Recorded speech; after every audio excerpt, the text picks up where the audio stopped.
Welcome to The Explainer. Today, we're cracking open a source that gives a pretty stark diagnosis of the American school system, one that argues it was fundamentally failing an entire generation of students.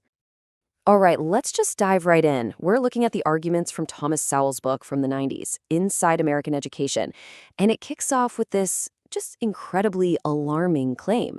I mean, wow, it really sets a dramatic tone for a critical look at what was supposedly happening in schools, from kindergarten all the way up to our biggest universities. And right away, the book presents this huge paradox. You had objective test scores, like the SAT, that were dropping across the country. But at the exact same time, students' grades were actually going up. The source argues this created a kind of camouflage, It hid a real decline from parents and the public who might have otherwise sounded the alarm. So this really sets up our whole investigation here. According to this source, what was actually causing this decline in skills? And maybe more importantly, why was it being hidden? The book is quick to argue that this wasn't just some abstract academic problem. No, this had very real-world consequences.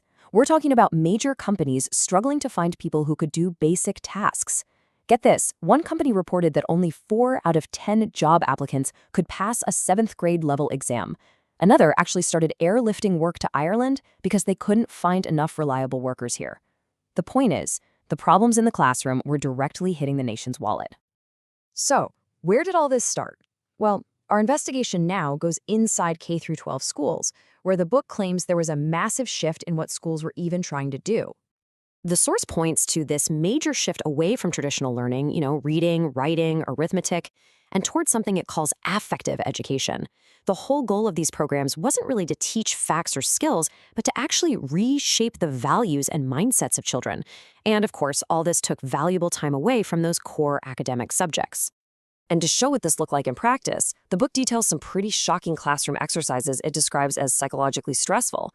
We're talking about having kids write their own suicide notes or decide which family member to throw out of a lifeboat. These activities weren't about learning history. They were about creating intense emotional reactions through really invasive scenarios. Now, a huge part of the critique here is that these programs often drove a wedge between kids and their families. The book claims that parents were often painted as the problem, as obstacles to be overcome, not as sources of guidance. And in some cases, students were actually told not to tell their parents what was going on in these classes. Okay, so from the elementary school classroom, our journey now takes us to the university campus, where the book identifies a totally different, but it argues an equally troubling set of problems. Here, the criticism turns to college admissions, especially at the big-name schools. The author argues that admissions offices were getting away from proven academic ability and were instead looking for these subjective, fuzzy qualities, things that are really difficult, maybe even impossible to measure fairly. And this focus on non-academic stuff led to something the source calls the student mismatch. The argument goes like this. When a student gets into a university where the classes are way beyond their preparation level, they're basically being set up to fail. That same student could have been a star at a different school, but instead they're thrown into a situation where they're guaranteed to struggle. And the book uses some pretty stark data to back this up. It points to a study showing that at the top 10 law schools, the average Black students' grades put them in just the 8th percentile of their class. The source argues this just creates enormous pressure and resentment, turning what should be a success story into a constant uphill battle. So, if you have all these problems, from kindergarten all the way through college, you have to ask, why did they keep happening? Well, the book goes on to detail how the educational establishment, as it calls it, defends itself from any and all criticism. The source lays out this 5-step defense mechanism. First, it says, comes secrecy, using confidentiality to hide unflattering data. Then comes the camouflage, like grade inflation, to hide how bad things are. If people see through that, next comes just outright denial. After that, shifting the blame to society or funding or anything else. And the final step, it claims, is almost always the same. Demand more money as the only possible solution.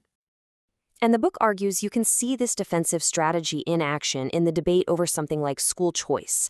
For every argument the establishment makes against it, that parents aren't experts, that it'll divide society, that it costs too much, the book offers up a direct counterargument based on its own reading of the facts.